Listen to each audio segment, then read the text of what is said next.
आमुची आकुडी पंढरीचा name, मुखी सदा नाम विठोबाचे, असे स्वाभिमानाने सांगणारे संत भानुदास महाराजांचा जन्म शके 1370च्या सुमारास झाला। भानुदास महाराज हे एकनाथ महाराजांचे पंजोबा होते। भानुदास महाराजांचा मुलगा चक्रपाणी, चक्रपाणींचा मुलगा सूर्यनारायण आणि सूर्यनारायणचा मुलगा एकनाथ महाराज अशी त्यांची वंश परंपरा होती। पंढरपूरच्या विठ्ठल भक्तीची परंपरा पिढ्यानपिढ्या त्यांच्या घराण्यात चालत असल्याने ते नेहमी विठ्ठल भक्तीत रममान असायचे व प्रत्येक आषाढी व कार्तिकी एकादशीस पंढरपूरची न चुकता वारी करत। त्या काळी विजयनगर येथे कृष्णदेवराय हा राजा राज्य करीत होता। एकदा तो पंढरपुरास विठ्ठलाचे दर्शन घेण्यासाठी आला। विठ्ठल मूर्ती पाहून तो फार संतुष्ट झाला। ही नयन मनोहर मूर्ती आपल्या विजयनगरास न्यावी असे त्याला वाटले आणि विठ्ठलाची सुंदर मूर्ती विजयनगरास न्यायचे त्याने ठरवले। तोच ध्यास त्याला लागला तेव्हा राजाला स्वप्नात विठ्ठलाचा दृष्टांत झाला। भक्त पुंडलिकाची भक्ती पाहून मी येथे वास्तव्य केले आहे। येथे माझे अनेक भक्त आहेत। आता तुम्हाला विजयनगरास नेत असतील तर माझी एक आट आहे। मला उचलताना ब्राह्मणाने सुचिरभूत होऊन सोवड्याने मला उचलावे आणि नेताना वाटेत कुठेही मला खाली ठेवू नये। असा विठ्ठलाचा दृष्टांत त्या राजाला स्वप्नात झाला। राजाने आपल्या प्रधानास बोलवून स्वप्नात झालेला विठ्ठलाचा दृष्टांत प्रधानाला सांगितला आणि त्या अटीप्रमाणे विठ्ठल मूर्ती आपल्या राजधानीस नेण्याची व्यवस्था करण्यास सांगितली। राजाने सांगितल्याप्रमाणे सर्व तयारी प्रधानाने केली। मग राजाच्या आज्ञेने ब्राह्मणाने मूर्ती उचलली व विजयनगराकडे निघाले। त्यावेळी बडव्यांनी व पांडुरंगाच्या भक्तांनी मूर्ती नेऊ नये म्हणून राजाला विनवले, पण राजाने कोणाचे ऐकले नाही। वाजत गाजत विठ्ठल मूर्ती विजयनगरास पोहोचली। राजाने विठ्ठल मूर्तीची स्थापना मोठ्या थाटामाटाने केली। विठ्ठलाने राजास स्वप्नात पुन्हा दृष्टांत दिला, राजा, मी तुझ्या इच्छेप्रमाणे विजयनगरास आलो आहे। आता न्यायाने राज्य कर, कोणावरही अन्याय करू नकोस।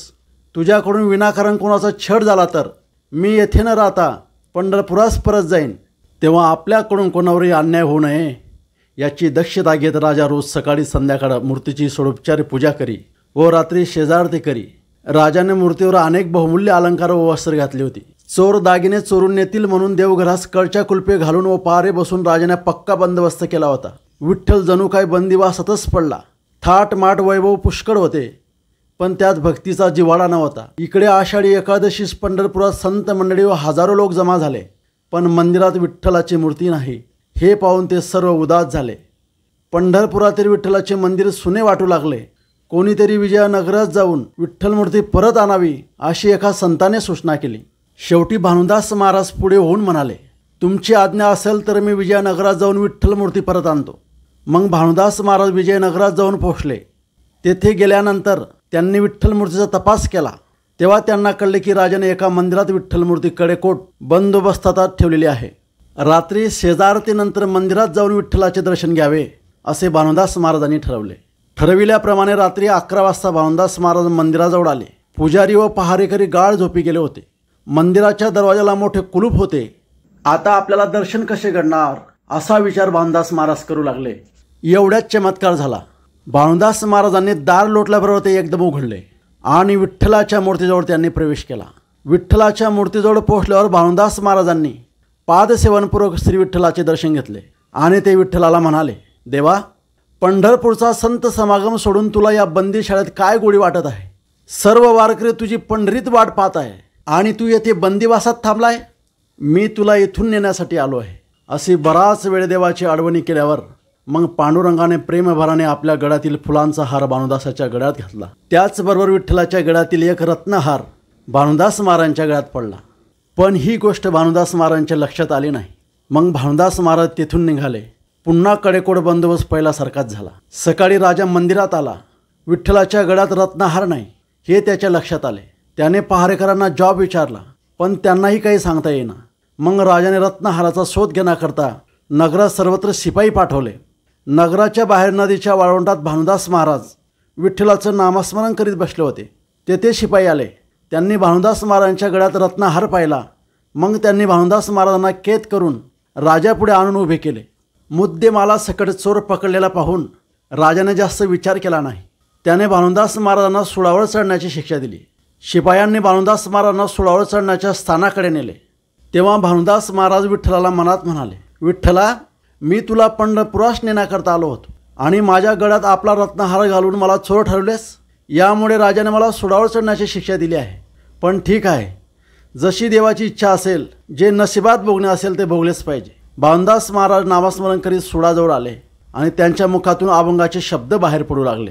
जय आकाश कडकडो पाहे, ब्रह्म गोड भंगा जाय, वड वानड त्रिभुवन खाये, तैमे तुझीच वाट पाहे गा विठोबा. न करी अनिकाचा पांगिला, नामधारक तुझाची अंकिला, सप्तही समुद्र समरस होती, जय हे विरून जाय क्षिती.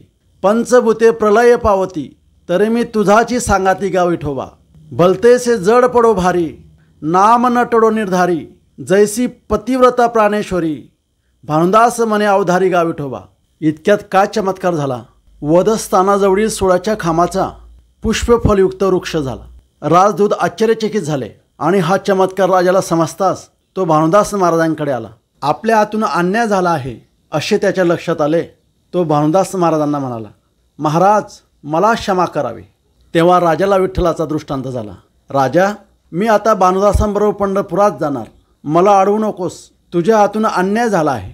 मी तुला सांगितले होते की तुझ्या हातून अन्याय झाल्यानंतर मी तुझ्या राज्यात राहणार नाही.